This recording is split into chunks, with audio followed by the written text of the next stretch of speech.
Hoy, narinig mo ba? Mukhang may pinatay na talaga si Rodo. At yung umampun pa sa kanya. Totoo ba? Imposible. Nadungisan mo ang magandang bansang ito sa karumal-dumal mong akto.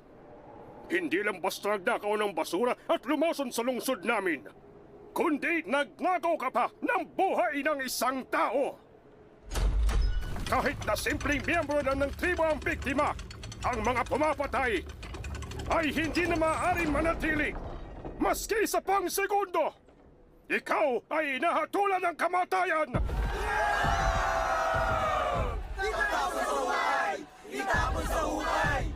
Kakainin ng hukay ang lahat ng basura!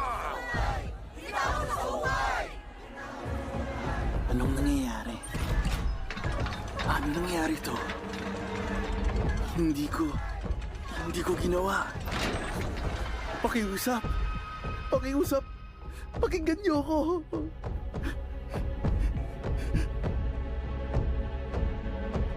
Chima! Pinatay nila si Ragdo! Kailangan! Paano pang pumatay sa kanya? Naniniwala ako sa'yo. Pero anak ka talaga ng mamamatay tao. Itapon siya sa hukay!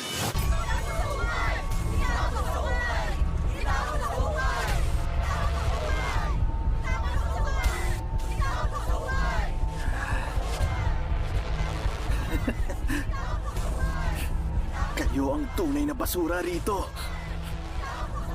Tambak ng taeng walang mga sariling utak. May tenga't mga mata, pero hindi nyo napapakinabangan. Walang kwentang basura. Kayo ang itatapon ko.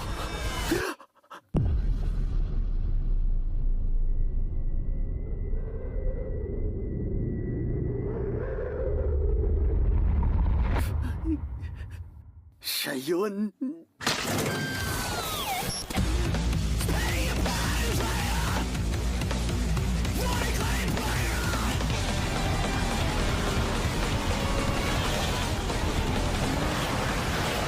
Kayo ang dapat na nasa impyerno. Lahat. Lahat kayo. Kayo! Papatayin ko ka!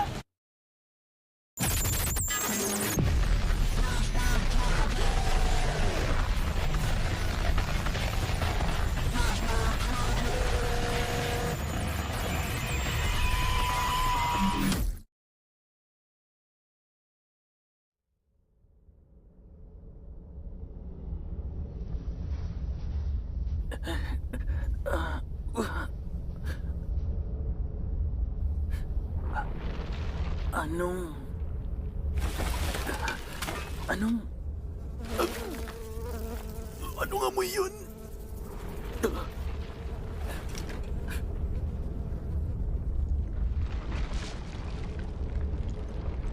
Anong lugar to? Dinala nila ako sa hukay.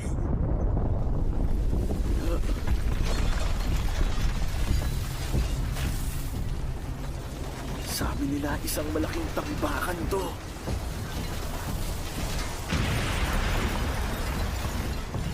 Ang hukay, doon napupunta lahat ng dumi. Basura, tao, lahat-lahat.